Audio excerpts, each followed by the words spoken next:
Olá, no que você habitualmente pensa para se sentir alegre e confortável na privacidade do seu coração? O que ocupa a sua mente quando você não tem mais nada com que se preocupar? Como que você gasta o seu dinheiro? Pelo que você está realmente vivendo? Quais são as suas emoções mais incontroláveis? Por que a idolatria é o tema mais discutido na Bíblia? Quais são as passagens bíblicas que tratam da idolatria? Será que a idolatria é um problema relevante ainda hoje? Como pode pessoas ao mesmo tempo serem interiormente dirigidas e socialmente moldadas? Como eu consigo vencer a idolatria? Essas questões e suas respostas são objetos de estudo da teologia bíblica da idolatria. Para as pessoas contemporâneas, a noção de idolatria geralmente é associada a cenas de pessoas que se inclinam diante de estátuas ou discussões sobre o culto de imagens físicas e a criação de falsos deuses. Talvez isso ocorra porque no livro de Atos do Novo Testamento, nós temos descrições das culturas do antigo mundo greco-romano, mostrando que cada cidade adorava suas divindades favoritas e criava santuários ao redor das suas imagens para adoração. Por exemplo, Atos 17:16 mostra que quando o apóstolo Paulo foi a Atenas, ele viu que a cidade estava cheia de imagens dessas divindades. Havia Afrodite, a deusa da beleza e do sexo erótico, Ares, o deus da guerra, Ártemis, a deusa da fertilidade e da riqueza, e Éfesto, o antigo deus grego do fogo, da metalurgia e do artesanato. Você vê então que é bastante explanada na Bíblia a simples figura da idolatria, um adorador prostrado de frente para uma imagem de madeira, metal ou pedra. Mas não são apenas as nossas mãos que fabricam ídolos, o nosso coração também. Isso faz com que o ser humano seja um adorador por natureza. E a nossa sociedade contemporânea não é fundamentalmente diferente dessas outras culturas antigas não, hein? Cada cultura é dominada por seu próprio conjunto de ídolos. Muitas mulheres jovens hoje são levadas à depressão e transtornos alimentares com a preocupação obsessiva com a imagem do corpo. Quando o dinheiro e a carreira recebem prioridade total, nós realizamos uma espécie de sacrifício infantil, negligenciando a família e a comunidade para alcançar uma posição maior nos negócios e ganhar mais riqueza e prestígio, negligenciando a educação dos nossos filhos. Vários candidatos políticos dizem que estão concorrendo por causa da família brasileira, mas as suas vidas inteiras foram gastas em atividades de campanha, longe de filhos e esposas. Com o passar dos anos, depois de constatarem que estão psicologicamente doentes e solitários, eles procuram curar a dor com drogas ou se envolvendo em casos amorosos extraconjugais.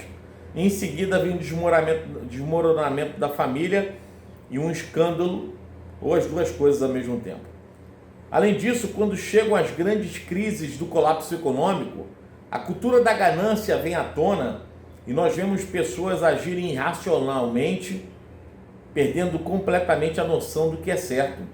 Aqui no meu bairro eu já presenciei trágicos suicídios de pessoas que eram ricas e bem relacionadas, mas sofreram reveses financeiros em crises econômicas de efeito global. Isso só comprova que o dinheiro pode se tornar um vício espiritual que ainda faz as suas vítimas. Então a visão bíblica da idolatria revela, portanto, que é possível ser idólatra sem usar as mãos.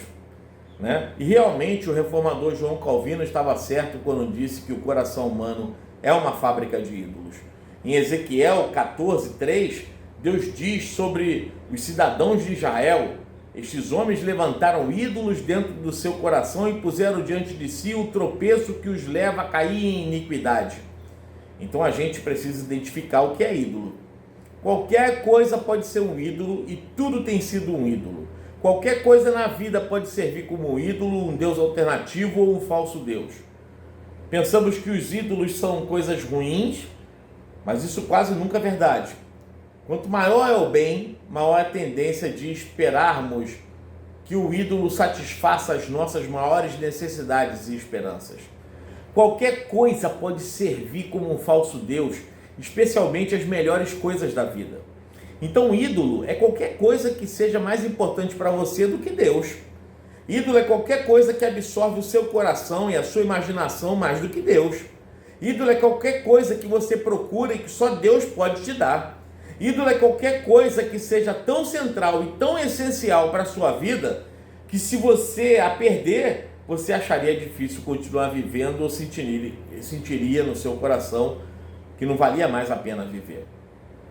A definição de Gregory Kimball Bill em Você se torna aquilo que você adora, uma teologia bíblica da idolatria, traz o conceito de ídolo como sendo tudo que exige a lealdade devida exclusivamente a Deus. E de fato, as pessoas anseiam por toda a sorte de coisas boas e de falsos deuses, inclusive o amor, na tentativa de escapar do senhorio de Deus. John Charles Riley, no livro Idolatria, diz que existe uma propensão e uma tendência natural em todos nós de oferecermos a Deus uma adoração carnal, uma adoração sensual e não a adoração que Ele ordena na Bíblia. E realmente, devido à nossa preguiça e à nossa incredulidade, nós estamos sempre dispostos a inventar atalhos em nossa aproximação com Deus. É por isso que os ídolos imitam aspectos da identidade e do caráter de Deus. E além disso, os ídolos se juntam ao sistema que faz falsas promessas e dá falsos avisos, porque ídolos mentem, ídolos se insinuam na voz de Satanás, aquele que sempre foi mentiroso desde o princípio. Então os ídolos mentem e prometem bênçãos para escravizarem e matarem as pessoas. Por exemplo, se você fizer um investimento suficientemente grande, você vai ter segurança. Ou, se eu conseguir com que certas pessoas gostem de mim e me respeitem, aí sim a minha vida vai ter valor. Então veja que os ídolos definem bons e maus caminhos de maneira contrária às definições de Deus. E além disso, os ídolos estabelecem um lugar de controle que faz a pessoa se distanciar de Deus. Esse lugar de controle pode ser objetos, como por exemplo, um desejo desordenado por dinheiro. Esse lugar de controle pode ser outras pessoas, como por exemplo, um desejo de agradar o pai, que é um crítico. Esse lugar de controle pode ser a mim mesmo, como por exemplo, um desejo de busca autoconfiante dos meus próprios alvos pessoais. Todos esses lugares de controle são falsos deuses que criam falsas leis, falsas definições de sucesso ou fracasso e falsas definições de valores. Por isso, um ídolo tem uma posição tão controladora em seu coração que você pode gastar com ele sem pensar duas vezes a maior parte de sua paixão e de sua energia e os recursos emocionais e financeiros. Pode ser a família e as crianças, pode ser a carreira e ganhar dinheiro, pode ser a conquista e o elogio, pode ser respeito e posição social, pode ser um relacionamento romântico, a aprovação dos colegas, pode ser competência e habilidade, pode ser circunstâncias seguras e confortáveis, pode ser beleza ou inteligência, pode ser uma grande causa política ou social, pode ser a sua moralidade ou virtude, pode ser até mesmo o sucesso no ministério cristão. Então, um ídolo é qualquer coisa que você olhe e diga no fundo do seu coração: se eu tiver isso, então eu vou sentir que a minha vida tem algum sentido, e então eu saberei que eu tenho algum valor, e assim eu vou estar seguro e vou estar numa posição de importância. É por isso que a Bíblia usa 3 metáforas para descrever como as pessoas se relacionam com os ídolos de seus corações. Nós adoramos os ídolos, nós confiamos nos ídolos e nós obedecemos os ídolos. E de fato, os ídolos do coração nos encaminham em direção à idolatria, nos seduzem a abandonar a Deus de muitas maneiras e nos conduzem à deserção da fé cristã. Bom, vamos ver agora o significado de idolatria. Nós sabemos que a soberania de Deus opera em toda a criação, mas especialmente no meio do seu povo, que coloca toda a sua confiança nele. E os primeiros 4 mandamentos da lei de Moisés contrastam a fidelidade a Deus com infidelidades. E além disso, na primeira carta de João, após descrever um tratado de 105 versículos sobre o relacionamento com Jesus, na última linha, em 1 João 5,21, o apóstolo do amor nos adverte ao mesmo tempo que nos ordena com o poder de suas palavras finais, quando ele diz: filhinhos, cuidado com os ídolos. Esse texto de 1 João 5,21 é mais uma comprovação de que Deus nos orienta a confrontar o próprio coração, analisando se algo que não Jesus tem controlado a confiança do nosso coração. E Deus nos convida a viver de todo o coração a fé em Jesus Cristo. Se não for Jesus, o que pode controlar a confiança do nosso coração pode ser alguém, ou um objeto, ou uma preocupação, ou a lealdade a alguém, ou um serviço, ou uma fonte de prazer, ou seja, um ídolo ou um objeto de adoração. Para esclarecer melhor esse assunto, John Charles Howell, no livro Idolatria, deu uma definição bem consistente sobre o que é idolatria. Idolatria, segundo Howell, é a adoração em que a honra que somente Deus merece e somente a Ele deve ser rendida é entregue às suas criaturas ou a invenções de suas criaturas. A definição de Gregory Kimball Bill, em Você se torna aquilo que se adora, uma teologia bíblica da idolatria, conceitua a idolatria como sendo tudo aquilo que seu coração se apega e que confia como segurança definitiva. E por fim, Felipe Pontes, autor de Idolatria no Coração, afirma que idolatria, eu gosto dessa definição, é a substituição do Deus verdadeiro por um falso Deus. Quando nós amamos e desejamos qualquer coisa mais do que Deus, nós estamos sendo tomados pela idolatria, pelo pecado da idolatria. Felipe Pontes, em Idolatria do Coração, diz que a idolatria é a substituição do Deus verdadeiro por um falso Deus, o que acontece sempre que confiamos, desejamos e obedecemos a qualquer coisa como deveríamos confiar, amar e obedecer ao Senhor. Definição simples e muito apropriada.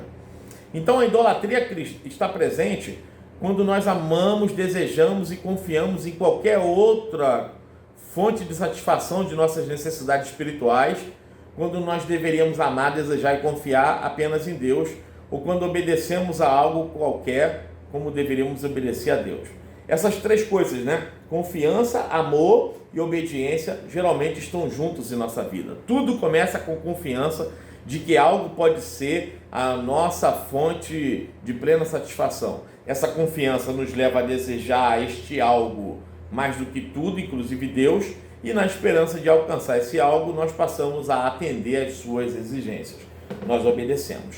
As nossas ações pecaminosas, portanto, não são o todo do nosso pecado, né? Elas são, em última instância, o atendimento às exigências de um ídolo a quem passamos a amar e a desejar por termos depositado nele a nossa confiança. Eu queria, a partir de agora, ver o que a carta do apóstolo Paulo, que o apóstolo Paulo escreveu aos Romanos, nos fala sobre idolatria. Porque em Romanos, no versículo 24 do capítulo 1, Paulo escreveu que uma das piores coisas que Deus pode fazer com alguém é tratá-la de acordo com os desejos do coração dessa pessoa, né? Porque o maior castigo imaginável seria permitir que alguém realizasse o seu maior sonho. Por quê? Porque o nosso coração transforma esses desejos em ídolos. E no mesmo capítulo de Romanos, no versículo seguinte, Paulo resumiu toda a história da humanidade em uma única frase, quando ele disse: eles adoraram e serviram a coisas e seres criados ao invés do Criador. Em seu estado de rebeldia, o ser humano se afastou de Deus e procurou encontrar sentido para a vida adorando a si mesmo, os seus desejos, os seus sonhos, bem como alguns outros elementos da criação que ele adorou, ao invés de cultuar o Criador. Isso mostra que qualquer pessoa precisa viver com o objetivo de satisfazer algo que captura a imaginação, a fidelidade e a esperança do nosso coração. Em outras palavras, o ídolo acaba sendo um substituto de Deus. E o idólatra espera que esse ídolo conceda aquilo que somente o Deus verdadeiro pode conceder. Ao fazer isso, o ser humano se revelou um idólatra e sua vida passou a se conformar à imagem do objeto de sua adoração. A verdade é que a adoração muda as pessoas porque cada adorador é conformado àquilo que ele adora. Se o alvo da nossa adoração é Deus, nós seremos conformados a Deus e nós pareceremos mais com Deus, porque 2 Coríntios 3,18 diz que todos nós, com o rosto desvendado, contemplando como por espelho a glória do Senhor, somos transformados de glória em glória na sua própria imagem, como pelo Senhor o Espírito. Mas se os objetos da nossa adoração são os ídolos, Salmo 135,18 diz que nós nos tornamos como os ídolos que fazemos e que nele confiamos. Por isso é possível que alguém que adora a tecnologia se acostume ao relacionamento mecânico e distante, ao invés de aproximação mais pessoal. O fato é que nenhum ato de adoração é neutro, porque o que é adorado reflete a devoção da pessoa que presta culto a esse objeto de adoração e a ele atribui valor e dignidade. Mas se nós olharmos para alguma coisa criada que nos deu significado, a esperança e a felicidade que só Deus pode nos dar, esse alguma coisa vai acabar não cumprindo o que nós desejamos e vai desperdiçar o nosso coração. Por tudo isso, a idolatria é o assunto central tanto na Bíblia como na vida cotidiana. Mas é preciso que nós entendamos como a idolatria foi concebida na raça humana. Esse assunto é bem legal. A idolatria é um pecado antigo que tem a sua origem remontando à criação do mundo. E vendo as narrativas da criação de Gênesis 1 a 3, nós sabemos que Adão, uma vez que foi criado à imagem de Deus, foi assentado no jardim do Éden e incumbido do mandado de relacionamento espiritual com Deus, devendo refletir a majestade de Deus, o caráter de Deus e a glória de Deus, e sendo seu vice-regente diante de toda a criação, ou seja, sendo governador da terra e representante de Deus diante de toda a obra criada. No propósito original da criação, Adão deveria adorar somente a Deus, o Criador de todas as coisas. Se cumprisse o chamado original de Deus, Adão estenderia à humanidade incontáveis possibilidades e benefícios que foram concedidos ao primeiro casal. Alguns desses benefícios e possibilidades são ter a liberdade bíblica de cumprir o propósito de Deus, gozar da companhia de ajudadora idônea, exercer domínio e autoridade sobre a criação, agir com integridade na transparência da verdade e a ordem restritiva bastante específica de não comer da árvore do conhecimento do bem e do mal. E além disso, o mandado cultural concedido a Adão para o relacionamento com o restante da criação, e a gente viu esse mandato cultural na aula de número 3, Teologia Bíblica do Trabalho, esse mandado cultural, então, englobava, dentre outras tarefas, o governo e dominância sobre toda a criatura, como está em Gênesis 1, 26 e 28, e a guarda do jardim do Éden, como está em Gênesis 2,15. E nesse cenário de plenitude, capacitação e predomínio da liberdade humana, com apenas uma única restrição, que nos é apresentado o fato de que Adão não conseguiu cumprir a tarefa que foi a ele comissionada de não permitir que nada impuro e contrário a Deus entrasse no templo de Deus, o jardim do Éden. Mas Satanás não trabalha com mentiras absolutas, nem sempre ele busca negar de forma cabal a existência de Deus. Satanás usa meia-verdade, ele distorce, ele minimiza alguma verdade absoluta revelada por Deus ou a própria realidade. Satanás não nega a Deus por completo com o objetivo de nos convencer da irrelevância da existência de Deus e de sua vontade para a nossa vida, propondo substitutos para Deus. Então Adão desastrosamente permitiu que a mentirosa e enganadora serpente satânica adentrasse ao lugar santo e se comunicasse com Eva, seduzindo e persuadindo Eva a não mais refletir a glória e semelhança de Deus. Adão deveria discernir a partir da árvore do julgamento o momento em que ele devesse condenar a Satanás, mas a coisa toda não aconteceu dessa forma.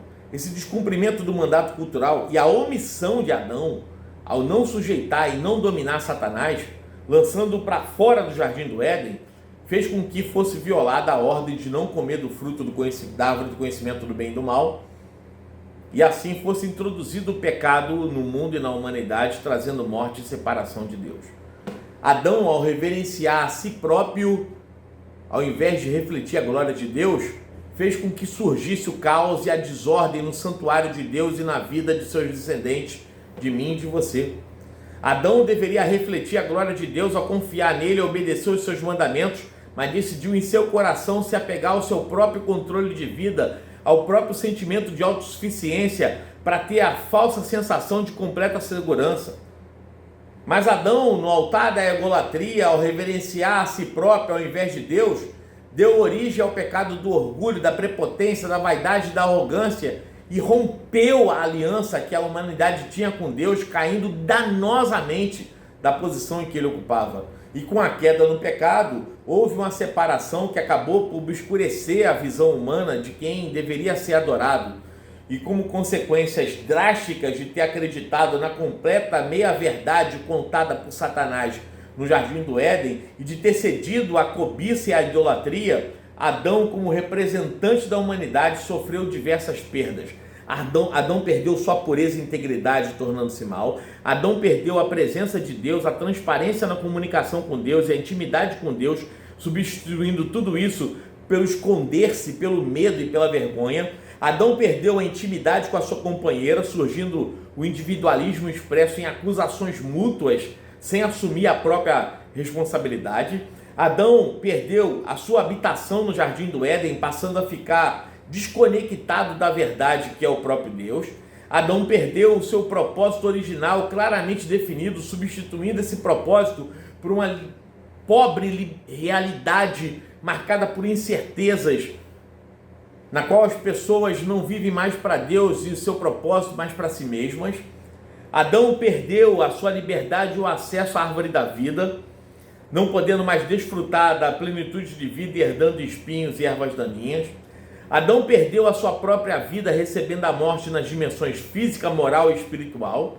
E Adão perdeu o pleno exercício da autoridade, passando a ser assolado pelo medo, pelo temor e pelo receio de tudo. E é a partir dessa nova condição humana que nasceram os cultos externos da idolatria. E depois que adentrou a experiência humana, a humanidade jamais a deixou, jamais abandonou a idolatria. As pessoas agora, orientadas pelo medo, a fim de terem novamente algum controle, começam a adorar a criação e tudo que considera maior que elas mesmas, ou tudo que não consegue compreender completamente, seja trovões, astros, animais, etc. Então, ao abandonar o compromisso que tinha com Deus e de deixar de refletir a imagem divina, Adão reverenciou um novo objeto de adoração no lugar de Deus e se tornou semelhante a esse novo alvo de adoração. No Jardim do Éden surgiu a primeira manifestação concreta da idolatria, a adoração do próprio eu. E essa inclinação idólatra continuou a habitar no coração de todas as pessoas, porque o texto de Ezequiel 14, 1-3 diz que o coração abriga a idolatria. O problema não estava nas formas externas em si, mas no íntimo das pessoas que têm ídolos no coração. E uma vez que o coração controlado pelo ídolo, seja controlado pelo ídolo, toda pessoa está controlada. A partir daí, os 3 impulsos mais fortes da raça humana foram motivados por dinheiro, por poder e por sexo. O impulso por dinheiro está profundamente relacionado com o desejo de possuir, o impulso por poder está profundamente relacionado com o desejo de exercer domínio e o impulso por sexo está profundamente relacionado com o desejo de plena intimidade. E com essa correspondência entre impulsos externos e inclinações internas, nós já podemos compreender que a idolatria nasce no coração e estimula os apetites desordenados e a desobediência a Deus, ou seja, a idolatria estimula o pecado. Mas a partir de agora, vamos passar a verificar as manifestações da idolatria na raça humana, estudando o que regula e o que influencia a motivação imediata dos nossos comportamentos, pensamentos e sentimentos, já que qualquer ídolo pode influenciar o nosso coração. Esse estudo bíblico das manifestações da idolatria nos conduz a compreender as razões da motivação individual e do condicionamento social que levam a gente à idolatria. E de uma forma geral, a pergunta que a ser respondida é: o que regula ou influencia a motivação imediata do seu comportamento, do seu pensamento e dos seus sentimentos? É Jesus ou um substituto? Uma vez verificado que determinados comportamentos, pensamentos e sentimentos não são controlados por Jesus, resta saber a causa da idolatria. Se é um problema profundamente enraizado no coração ou se é algo que poderosamente influencia a gente pelo ambiente social. Então, a idolatria é gerada tanto no ser interior quanto também se insinua a partir do mundo exterior. Nós vemos então que existe a idolatria motivada por multidão de ídolos esculpidos pela esposa, por vizinhos, por conhecidos, por inimigos e por companheiros da sociedade. E David Powlison, no livro Ídolos do Coração em Feiras de Vaidades, categoriza esse tipo de idolatria como sendo a perspectiva sociológica de motivações idólatras. E realmente, consultando a Bíblia e verificando 1 João 2,16, o texto diz assim: porque tudo que há no mundo, os desejos da carne, os desejos dos olhos e a soberba da vida, não procede do Pai, mas procede do mundo. Observe que esse texto fala da expressão o mundo, ou o mundanismo, como sendo o caráter externo da dimensão sociológica que modela, que reforça e que condiciona o caráter interno da motivação dessa dimensão sociológica. Como, por exemplo, nós temos o clássico marido alcoólatra, que pode combinar um amor dominador, escravizador, pelo prazer, a busca escapista de um falso salvador para as dores e frustrações da vida, o papel de juiz irado e cheio de justiça própria, julgando o estilo de vida dependente da sua esposa. Enquanto sua esposa pode representar a autocrucificação do seu remorso, a confiança humana que tenta a validação pessoal através da aceitação e opinião das amigas, o papel de orgulhosa juíza do pecado do marido e o temor da solidão que gera nela o desejo por qualquer tipo de homem que seja como um sustentador essencial para a sua sobrevivência. Mas ambos, marido alcoólatra e mulher e esposa Marte, salvadora do marido e família, estão escravizados dentro de um sistema de idolatria em que os componentes completam um ao outro com perfeição. Ou seja, o mundanismo modela, reforça e condiciona o apego ao coração, a mentiras concentradas no próprio eu e que são as vontades, as esperanças, os medos, expectativas e necessidades mundanas. Além disso, David Powlison, citando 1 João 3, 7 a 10, deixa claro que pelo fato de os ímpios terem filiação em Satanás, servindo a ele e sendo controlados por ele, existe também a dimensão demonológica da dimensão da motivação para a idolatria, que também modela e reforça e condiciona o comportamento. E por fim, agora analisando a perspectiva psicológica de motivações idólatras, Powlison lembra que a Bíblia internaliza o problema, associando a idolatria ao coração humano, como diz Ezequiel 14,14, e mostrando que o relacionamento com o Deus verdadeiro fica prejudicado pelo amor, confiança, temor, esperança, buscar e servir, dedicado aos falsos amores, às falsas confianças e aos falsos temores, às falsas esperanças, às falsas procuras e aos falsos mestres. Em Jeremias 17,9, o profeta já havia dito que, pelo fato do nosso coração nos iludir e nos perverter, nós corremos risco de sermos insensatos se confiarmos no próprio coração. John Charles Riley, no livro Idolatria, disse que a causa de toda a idolatria é a corrupção natural do coração das pessoas. Então, de acordo com essa natureza egoísta do coração humano, a Bíblia vai considerar como ilegítimos os desejos com a cobiça e a luxúria para atender à demanda da nossa vontade, da nossa ânsia em ter e conquistar e da nossa ganância. Isso mostra que as pessoas são responsáveis pelo que pensam, pelo que sentem, pelo que fazem, ou seja, por seus comportamentos pecaminosos, quer chamemos esses comportamentos de pecaminosos de pecado, quer sejamos mais sutis com as palavras chamando de problemas pessoais ou de vidas disfuncionais. Pouco importa a semântica, porque o cerne do problema continua a ser o pecado. E além disso, as pessoas com problemas vêm de famílias de onde outras pessoas envolvidas também têm problemas, ou seja, as pessoas sofrem e são vitimizadas e mal direcionadas pelas coisas destrutivas que outras pessoas pensam, querem, temem, valorizam, sentem e fazem, havendo assim um feedback em looping de problemas e que os problemas dos pais formam os problemas dos filhos.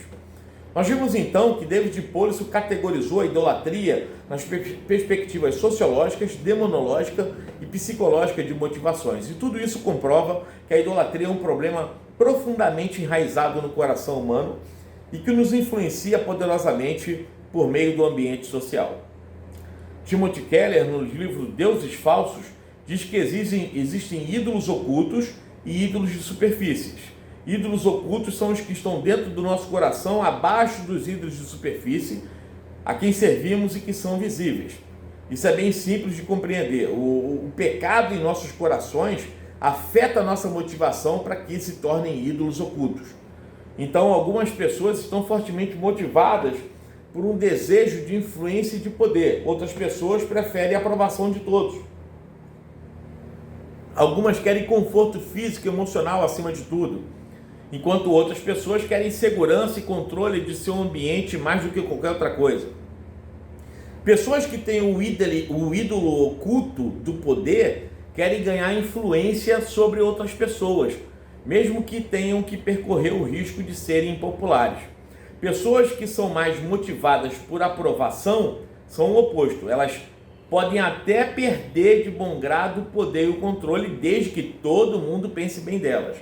Cada ídolo oculto, seja aprovação, conforto físico, emocional, ou controle, ou segurança, ou poder, influência sobre as pessoas, cada ídolo oculto gera um conjunto diferente de medos e esperanças. Já os ídolos de superfície são coisas como dinheiro, nosso cônjuge, os filhos, ou qualquer coisa por meio das quais os nossos ídolos ocultos buscam realização ou procuram se satisfazer. Por exemplo, o dinheiro pode ser um ídolo de superfície que serve para satisfazer impulsos. Algumas pessoas querem muito dinheiro como uma maneira de controlar o seu mundo e a sua vida. Essas pessoas geralmente não gastam dinheiro demais e vivem de maneira modesta. São pessoas que guardam e investem o dinheiro de forma segura para que elas possam se sentir completamente seguras no mundo. Outras pessoas querem dinheiro para terem acesso a certos círculos sociais e se tornarem belas e atraentes. Essas pessoas gastam o seu dinheiro de forma descontrolada. Outras pessoas ainda querem dinheiro porque ele dá mais poder sobre os outros. Em todos os casos, o dinheiro funciona como ídolo de superfície e ainda assim, por causa de vários ídolos ocultos, o dinheiro acaba trazendo à tona diferentes padrões de comportamento. Mais do que qualquer outros ídolos, o sucesso pessoal e as conquistas nos levam à sensação de que nós mesmos somos deuses, de que a nossa segurança e o nosso valor estão em nossa própria sabedoria, na força e no desempenho que nós demonstramos. Para ser o melhor no que faz, para estar na crista da onda, significa que ninguém deve ser igual a você, que você deve ser o supremo exemplar da sua espécie. Um sinal de que você fez do sucesso um ídolo é a falsa sensação de segurança que esse ídolo traz. Outro sinal de que você fez das suas conquistas um ídolo é que as suas conquistas distorcem a visão que você tem de si mesmo. Quando as suas conquistas e realizações servem como base de seu próprio valor como pessoa, elas podem levar você a uma visão exagerada de suas habilidades. O sinal mais importante que nós estamos mergulhados na idolatria do sucesso, porém, é que nós descobrimos que nós não podemos manter a nossa autoconfiança na vida, a não ser que a gente permaneça no topo do círculo social, no topo da cadeia alimentar. E para piorar a situação, a nossa cultura contemporânea faz a gente ser vulnerável à tentação de transformar o sucesso em um falso Deus. E realmente a sociedade moderna é tão individualista e se baseia tanto no direito de cada pessoa desenvolver a sua própria identidade e o seu eu, que a coletividade coloca uma grande pressão sobre quem quer provar o seu valor através da conquista e da realização pessoal. não é o suficiente ser um bom cidadão ou membro de família. As pessoas são estimuladas a serem aquelas que ganham, a estarem sempre no topo, a sempre mostrarem que são um dos melhores. Mas essa questão da motivação humana é, afinal, questão de senhorio do nosso eu, não é verdade? Ou a motivação para a idolatria é a fé nos ídolos e falsos deuses, ou a motivação para a idolatria sempre vai estar em contraposição com a fé viva no Deus verdadeiro. Por isso, a tese central do livro Você se torna aquilo que você adora, uma teologia bíblica da idolatria, do Gregory Kimball Bill, se baseia no fato de que nós somos criaturas reprodutoras de imagem. Então, as pessoas se tornam aquilo que elas adoram, quer seja para a ruína delas, quer seja para a restauração delas. E assim, o adorador de ídolos se torna tão espiritualmente inerte, vazio, rebelde e vergonhoso quanto o ídolo verdadeiramente é. Por exemplo, quando os ídolos são retratados com olhos e orelhas que não enxergam nem ouvem, os seus adoradores se tornam similares a eles, tendo olhos e orelhas, mas não vendo nem ouvindo. Isso diz respeito ao que foi dito no capítulo 6 do livro escrito pelo profeta Isaías, como texto fundamental que diz que o pecado de Israel era a adoração de ídolos e que os israelitas se tornaram semelhantes àquelas estátuas que eles veneravam. E essa semelhança arruinou todo o povo. Veja que esse capítulo 6 marca o chamado de Isaías para o ministério profético. Isaías começou o ministério profético no ano que o rei Uzias morreu, em 739 a.C., e depois desse monarca reinar por 52 anos sobre Judá. E o texto de Isaías 6, 1 a 7, trata da visão e purificação de Isaías, enquanto a passagem de Isaías 6, 8 a 13 faz alusão ao chamado e ao comissionamento de Isaías. Como um todo, Isaías 6, 1 a 13 abarca 7 passos da visão do profeta e dessa nova comissão. São eles: o tempo da visão, no versículo 1, a contemplação do templo de Jeová dos exércitos, no versículo 2 a 4, a realidade da desgraça espiritual em que se encontrava o profeta Isaías e o auto-julgamento, no versículo 5, a limpeza, purificação e conversão do profeta Isaías, no versículo 6 e 7, a comunhão com a Trindade e auto-entrega de Isaías ao senhorio de Deus, no versículo 8, o novo comissionamento do profeta Isaías, no versículo 9 e 10, e a limitação do julgamento e intercessão, nos versículos 11 a 13. Os capítulos anteriores, de 1 a 5, foram escritos após os chamados de Isaías para o ministério profético, o que colocaria esse capítulo 6 fora da ordem cronológica que é apresentada no livro. Quem lê os capítulos 1 a 5 tem a impressão de que Isaías faz um severo julgamento sobre os líderes da nação de Israel e sobre os muitos adoradores no templo, proferindo vários ais. Se nós formos analisar apenas o capítulo 5 do livro de Isaías, nós temos ali 6 ais. O primeiro ai anuncia o juízo sobre materialismo, Isaías 5:8, uma questão que nós enfrentamos ainda hoje, exatamente como antes, e que é a essência do problema moderno. O segundo ai anuncia o juízo sobre o hedonismo, em Isaías 5:11, lembrando que nós somos uma civilização na busca desenfreada por adoração ao prazer. Por sua vez, o terceiro ai anuncia o juízo sobre a iniquidade, em Isaías 5:18, e realmente nós somos atrelados à iniquidade com as cordas da mentira, caminhando para a blasfêmia que desafia debochadamente e desprezivelmente o poder de Deus. No quarto ai existe o anúncio do juízo sobre a perversão moral, em Isaías 5:20, porque ser pervertido é pior do que ser imoral, já que os pervertidos vão além da imoralidade e revertem a moralidade numa inversão deliberada de valores, uma das características mais óbvias dos tempos que nós estamos vivendo hoje, particularmente aqui no Brasil, em que não ser pervertido é anormal e o pervertido é glorificado. Como quinto ai é anunciado o juízo sobre o humanismo, em Isaías 5:21, nutrindo o orgulho de si próprio e da sua sabedoria sem levar Deus em consideração, algo bem presente também hoje. E o sexto e último ai anuncia o juízo sobre a injustiça, em Isaías 5:22, principalmente a praticada por aqueles que têm responsabilidade de ministrar a justiça, mas se deixam corromper e se acovardam, um retrato daquilo que observamos no Brasil contemporâneo. Mas antes de Isaías ter o chamado para o ministério profético no capítulo 6, Isaías tem uma visão do templo celestial e essa visão transcende a perspectiva terrena do que a gente supõe que seja o céu. Isaías recebeu uma visão da majestade, da grandeza e da santidade do céu e do Deus do céu que foi revelado a ele no capítulo 6.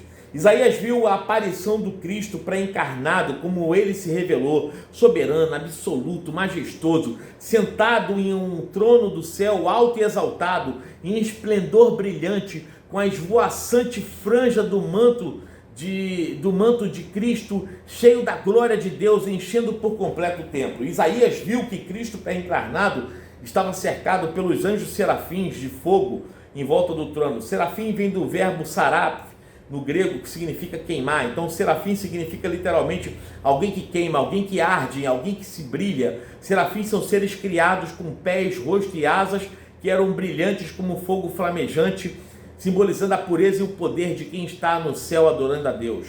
Esses serafins cobriam os pés com as asas, em reconhecimento à profunda humildade do serviço que eles faziam, e com outras asas, esses serafins estavam voando ou pairando diante de Cristo pré-encarnado, prontos para cumprir qualquer ordem dada por ele. Mas esses serafins nem ousavam olhar para a glória esmagadora da presença santa do Cristo pré-encarnado. Por isso os serafins cobriam com outras asas os próprios olhos.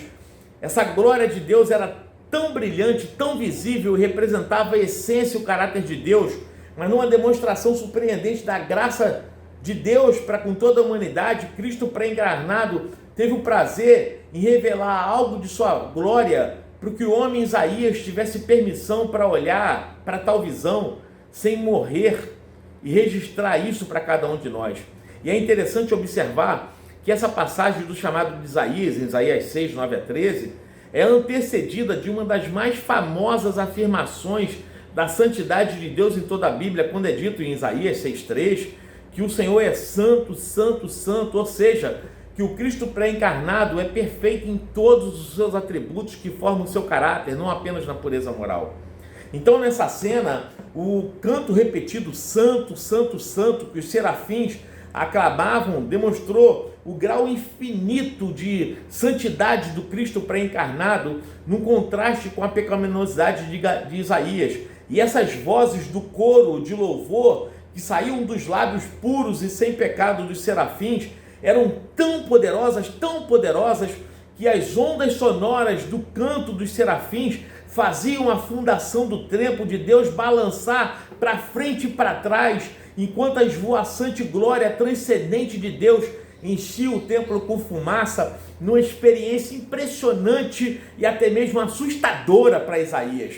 E é nessa cena de majestade indescritível de Deus, de perfeita santidade de Deus, de completa pureza e separação de Deus em relação ao pecado e qualquer coisa má, é nesse ambiente celestial de pura santidade, o caráter santo da glória de Deus brilhou sobre as deformidades profundas e os cantos mais escuros e sombrios do coração de Isaías, trazendo à luz e à consciência do profeta Isaías o real estado de pecaminosidade em que ele vivia e revelando o seu estado de impotência, de desamparo e de depravação. E não é só isso, muito consciente de sua pecaminosidade e da indescritível distância que separava Isaías de Deus, o profeta, agora muito humilhado, não conseguiu ficar em silêncio, lamentou a sua própria condição, da natureza indigna que ele tinha, e gritou em angústia: ai de mim, confessando o seu próprio pecado.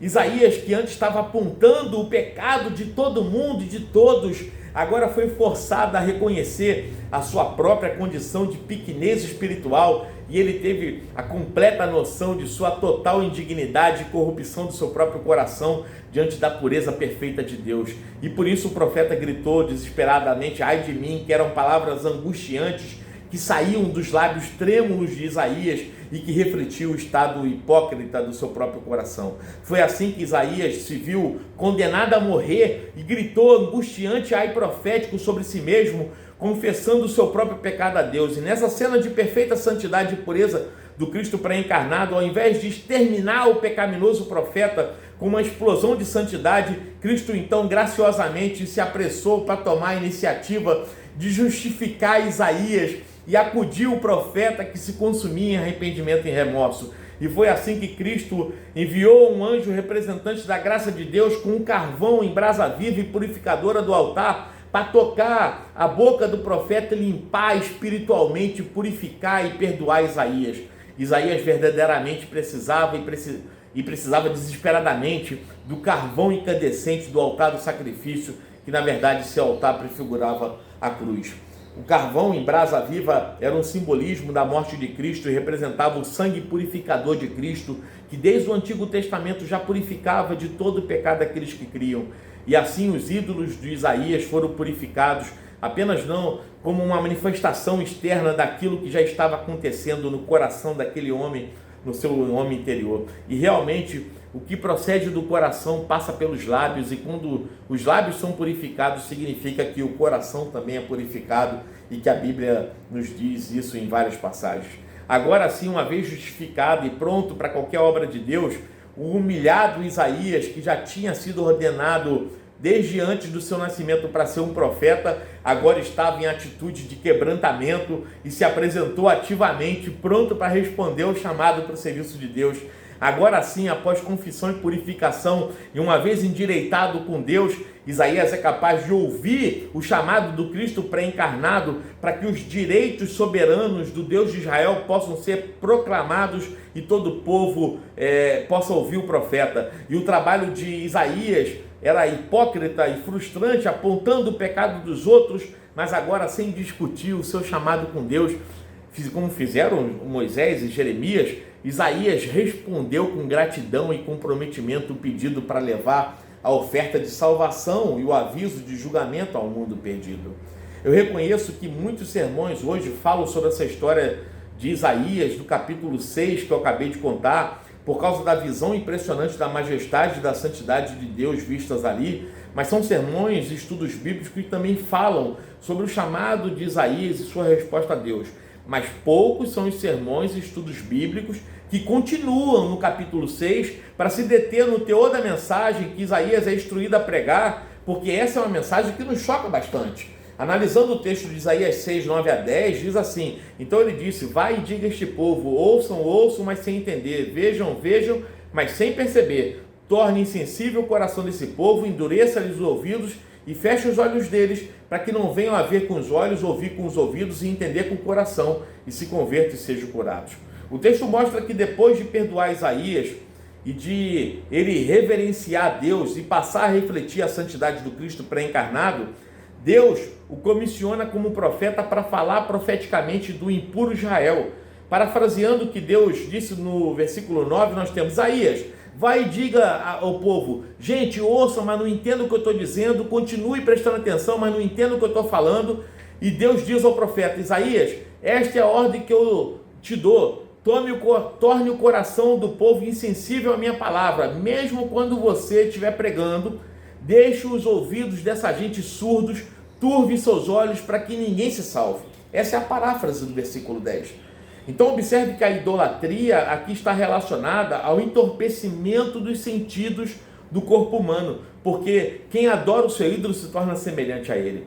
E é desse modo que o adorador de ídolo se torna tão espiritualmente inerte, vazio, rebelde, vergonhoso, quanto o ídolo que ele adora.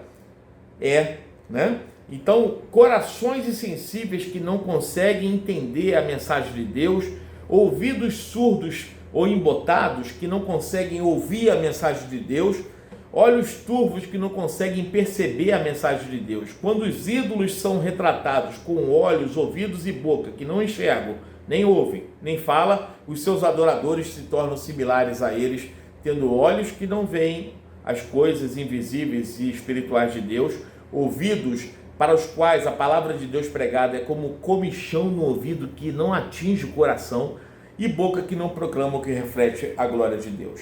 Era como se Deus dissesse a Isaías: quando você pregar o seu sermão, ou der um estudo bíblico, ou falar do evangelho para alguém, isso pouco vai adiantar, Isaías, porque eu vou endurecer o coração dos seus ouvintes, para que ninguém seja salvo, mas todos sejam levados à ruína da perdição.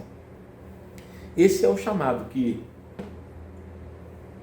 Isaías recebeu, de anunciar o caminho da salvação a corações espiritualmente insensíveis e endurecíveis por Deus. Isso faria hoje muitos pastores contemporâneos entrarem em depressão psicológica e em crise espiritual, sendo levados até a concluírem que eram uns patéticos e fracassados pregadores na missão de anunciar a palavra de Deus. Eles poderiam se perguntar: como é possível fazer sentido para nós o fato de que Deus endurece o coração das pessoas para que elas se tornem insensíveis ao chamado para a salvação e pereçam eternamente, e ainda assim nós continuamos acreditando que Deus bondosamente cuida do seu rebanho? É possível isso tudo fazer sentido, sim, porque esse entorpecimento dos sentidos não é um ato de capricho do Senhor. É sim um endurecimento do coração de pessoas que, por vontade própria, decidem ignorar a imagem viva e verdadeira de Deus, fazendo elas ficarem ainda mais parecidas com as imagens falsas e inanimadas que elas se recusam obstinadamente a parar de adorar. Então Isaías seria o agente representante de Deus que iria executar esse julgamento contra Israel. Pois bem, esse conteúdo de teologia bíblica da idolatria, ele está dividido em duas partes. Nós já acabamos de fazer essa primeira parte e vamos dar sequência a tudo na segunda parte do vídeo, que eu convido você a continuar assistindo e complementar todo o material que nós estamos colocando para você. Não esqueça de dar o seu like para que esse vídeo se torne relevante para aqueles que estão ouvindo, né? E mais pessoas sejam atingidas com essa mensagem. Não esqueça de se inscrever no canal Observatório da Igreja da Teologia e apertar ali o sininho para que você seja comunicado toda vez que aparecer um vídeo novo, uma aula nova. Não esqueça também de compartilhar esse vídeo nas suas mídias sociais. Isso vai fazer com que essa palavra seja propagada para mais e mais gente. E também, coloque a sua dúvida aí. Use o e-mail observatório.igreja.teologia@gmail.com. Use esse e-mail para se comunicar comigo, para fazer os seus questionamentos. Eu vou ter um prazer enorme de me comunicar com você e a gente discutir mais esses assuntos da teologia bíblica da idolatria. Não se esqueça que nós vamos começar o próximo vídeo, a parte 2, concluindo todo esse assunto. Está muito interessante, é muito bom a gente falar sobre tudo isso que pode atingir o nosso coração. Um forte abraço, Deus o abençoe.